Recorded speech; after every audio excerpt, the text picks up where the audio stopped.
Hey, this is Judah Mantel from SceneForge Studio, and in this video I'm going to go over the new features, and really fun new feature, in version 0.5.10. Now, one of the great parts about virtual production is that, for the most part, it's built on top of video game technology, so real-time rendering, game engines, which allow for rapid iteration, and that's what SceneForge is all about, making it super easy to do that. But something that you could do in other game engines, like Unreal Engine or Unity, is if you set it up a certain way, you can get a character kind of roaming around your film set, which is kind of cool. That does require some configuration, but because SceneForge is all about making film design in real time extremely easy, now all you have to do is select a rigged character. It has to be fully detected, and then click this little keyboard icon that's next to the bone button. So it's a brand new icon that if you click, it'll automatically take you to a third-person camera view that you can now control with the keyboard. So I'm using WASD, but you can also use the arrow keys and hold down Shift to run. Now you'll see that we get like tank controls. It moves in the direction the character is facing, but you can also just click and drag with the left or right mouse button and it will automatically snap to a normal third-person camera.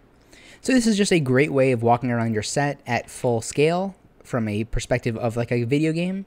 But what's cool is that it also allows you to control your characters in a really easy way. So I have this camera over here, and I'm going to turn on the viewfinder.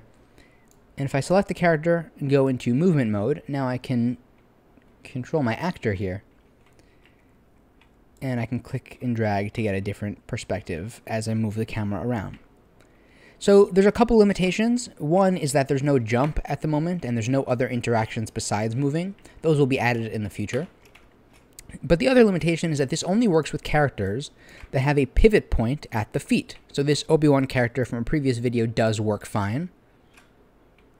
But this battle droid, despite being properly set up as a skeleton, a humanoid rig, you'll see the pivot point is by his like pelvis or waist.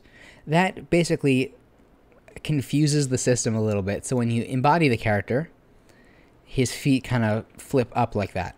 So keep in mind that this only works with properly detected humanoid rigs that have a pivot point at the feet. Now, for the most part, characters meant for games and films will have that, just because it's an easier way of working. But otherwise, keep that in mind when working with the system. A couple of other changes, you'll see that their icon changed for rotation, and the Edit Materials button was brought down to the bottom, just because that makes it a little more consistent across objects. So you can see it's always at the bottom over here, and you can control the materials this way. And so with that, thank you so much for watching. I can't wait to see what you create. I will see you in the next video.